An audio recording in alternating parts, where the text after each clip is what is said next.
അച്ഛരെ കൂടെ അച്ഛരെ കൂടെ പോണ പെട്ടെന്ന് വാ എന്നിട്ട് അച്ഛയെ കൊണ്ടാക്കാൻ പോയിട്ട് വാ.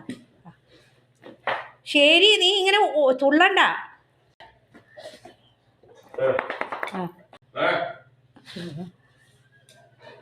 അങ്ങനെ അച്ഛൻ വിളിച്ചിട്ട് ഇപ്പം പോണില്ല, താഴെ ചീത്തയായിട്ട് കിടക്കുന്നുള്ളതുകൊണ്ടാണ്.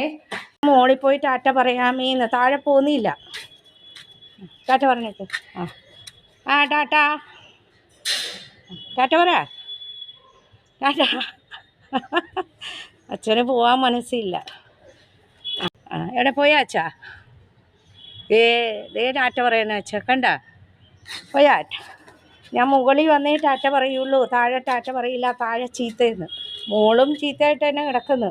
അതേ താഴെ മേസ്തിരിമാരും ഉള്ളതുകൊണ്ട് മോളും ചീത്തയാണ്, താഴെയും ചീത്തയാണ്. അവനും താഴെന്ന് പറഞ്ഞാൽ ഈ മണ്ണും ടൈൽസിൻ്റെ പൊടിയും എല്ലാം കൂടെ, അതുകൊണ്ട് അവന് താഴെ പോകാൻ ഒരു ബുദ്ധിമുട്ട്. അച്ഛൻ വിളിച്ചിട്ടും പോകുന്നില്ല. മറ്റേ ഓടി ഇറങ്ങുന്നവനാ. അച്ഛൻ വിളിച്ചിട്ട് അല്ലെങ്കിൽ ഓടി പോകുന്നവനാണ്. താഴെ ഇറിറ്റേഷൻ. മുകളിലും ഇങ്ങനെ തന്നെ കിടക്കണം കച്ചറയാണ്. ഈ പണികളൊക്കെ കഴിയണം, എന്നിട്ട് അവർ വൃത്തിയാക്കി തരുള്ളേ. താഴെ പൊടിയും മറ്റേ പ്രൈമറിൻ്റെ പൊടിയൊക്കെ, അതുകൊണ്ട് അവന് താഴെ പോകാൻ മടിയായിട്ടാണ് മുകളിലേക്ക് ഓടിയത്. മുകളിൽ ചെന്ന് ടാറ്റ പറയാം. ടാറ്റ പറഞ്ഞാ നല്ല മോൾ. ഇത്തിരി പൊടിയും ഇതൊക്കെ ആണെങ്കിൽ ഭയങ്കര ഇറിറ്റേഷനാണ് കേട്ടോ പോകാൻ.